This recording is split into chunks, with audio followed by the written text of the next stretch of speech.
It started off a very misty and dank and depressing day, but as the afternoon has gone on, it's turned into something quite glorious. Unfortunately, I was a bit too slow with the camera and you missed a flight of ducks just flew overhead.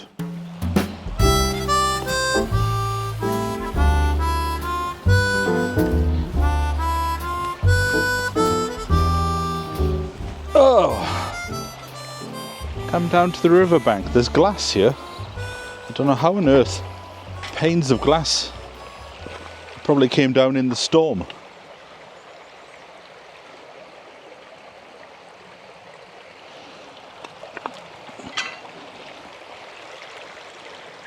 One day I'm going to walk across there and go and explore, see what's on the other side.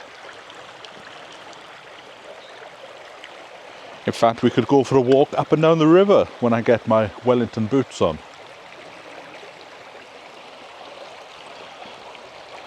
It's been a glorious day today. Like I said, I went down to visit an allotment site in the next valley, have a cup of tea. I told you about that shed that I was doing, the tea shed.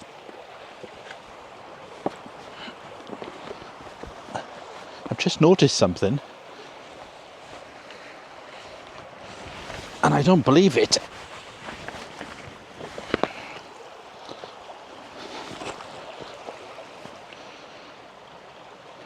There are 2 crowns of rhubarb right there.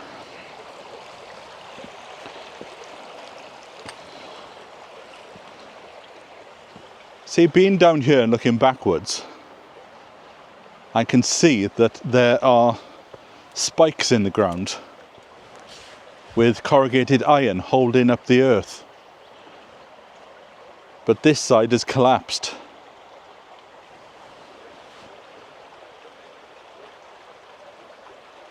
Maybe a task for the winter. Certainly not for spring and summer.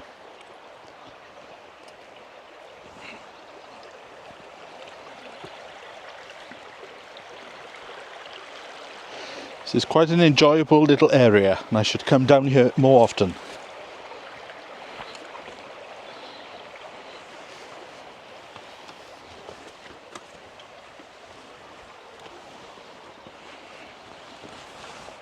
Nothing better than clambering over trees on the weekend. I'm really pleased that back in the autumn I put a ship's rope from the gate here down to the riverbank in order to make it easier to get back up and into the homestead. I can report that so far so good. The back is doing fine.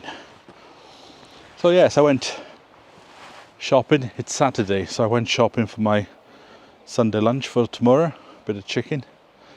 I also picked up the rations for the week ahead. I'm going to start on Monday. So you'll probably see a video about that Tuesday or Thursday.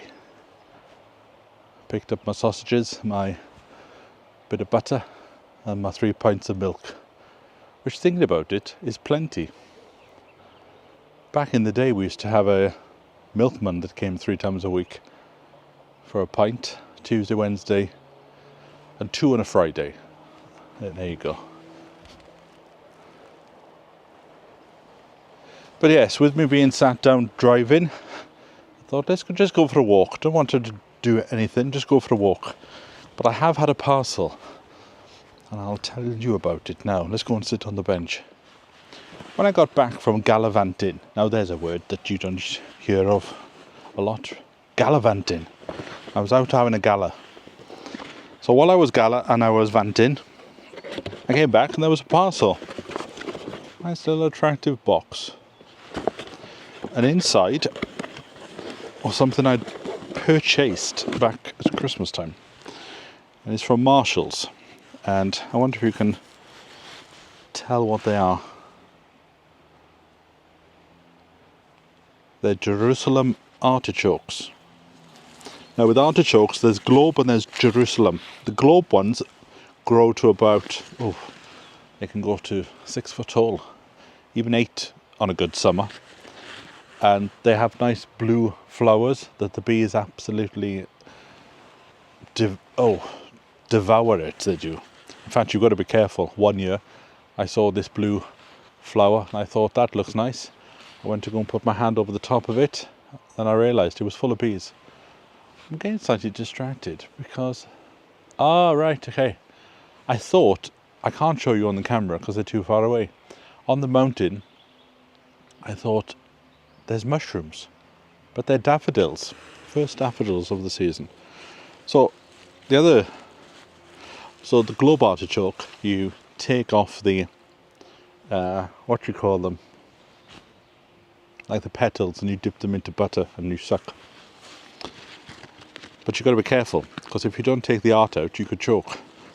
And the other one is Jerusalem artichokes, which are these funny little things. And I've tried Jerusalem artichokes for 30 years, man and boy, and I still don't like them. But I thought I'd give them one more go.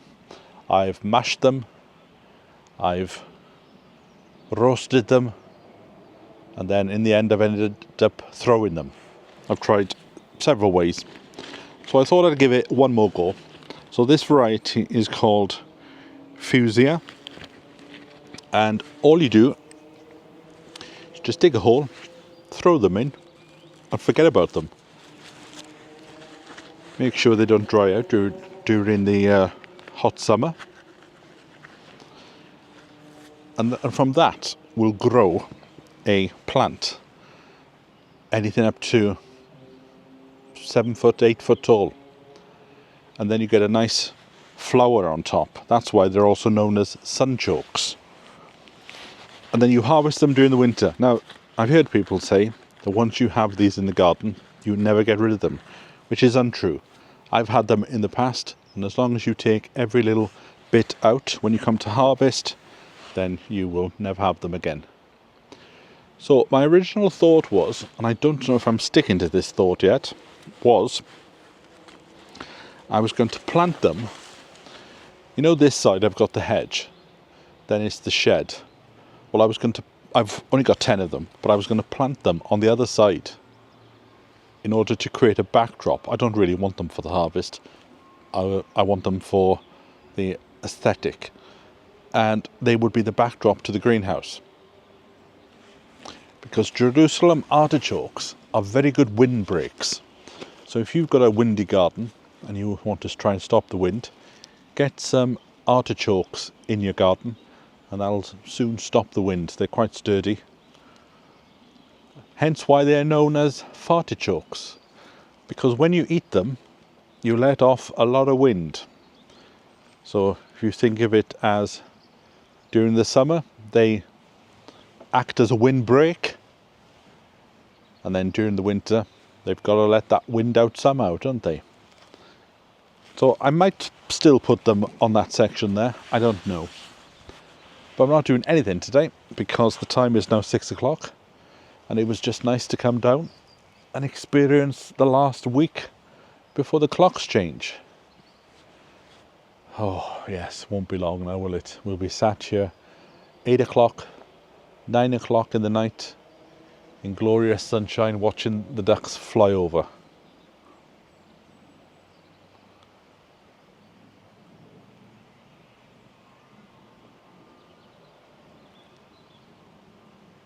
It's just nice to sit here, listen to the birds, listen to the gentle river, and listen to the ice cream man in the background.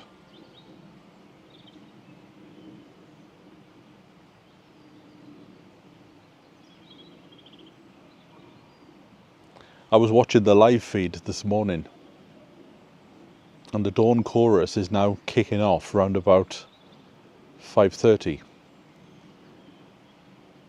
It doesn't get light until about, I think it's 10 to 6 at the moment. Which obviously next week will be 10 to 5, is that right?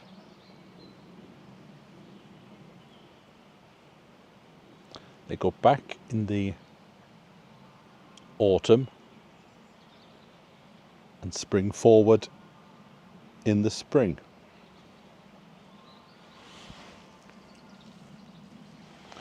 So yes, just taking it slow and steady. Haven't had any pain today, didn't have any pain yesterday, but I'm still getting a bit of aches. So at least it's gone from pain to ache. So I've just got an ache in the bum at the moment. So hopefully taking it slow, taking it steady will mean that by the time we change the clocks, I then might be in a position to go bullet a gate and do quite a bit.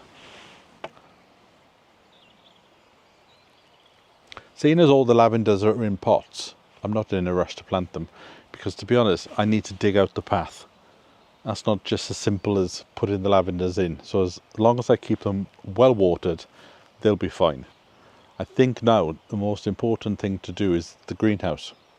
Try and get that up and running so I can start some seeds. Like I said, I've been down to the Allotment tea hut this afternoon and had a chat to a gardener down there who's had his plot for about 10 years. And there could be a possibility of me starting a few seeds in a greenhouse down there until I can get myself up and running here. There's not a lot I want to sow. Maybe some runner beans, sweet corn, get them going. Oh dear me. Oh. I thought I slept very well last night, but obviously I need to catch up on my sleep.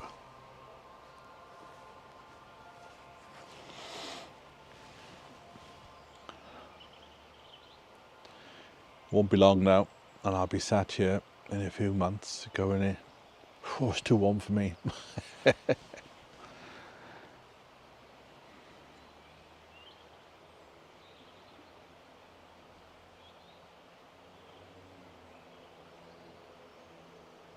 I've had a few items to the post office box, so I'll show you them next week. So if you have sent something, I've had 2 parcels turn up this week, so you'll see them very soon. Right, I'm just yapping now, so I think I will bid you farewell. Very short one today. Oh, you can actually feel a bit of a warm breeze.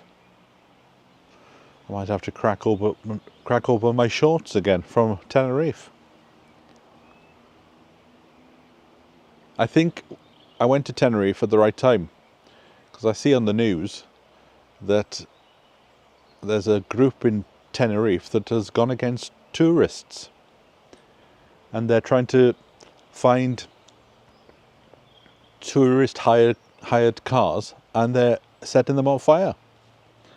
And there was a couple on the beach, and this gang of people just stood in between the couple and the sea with signs saying, "Go home, we don't want you here."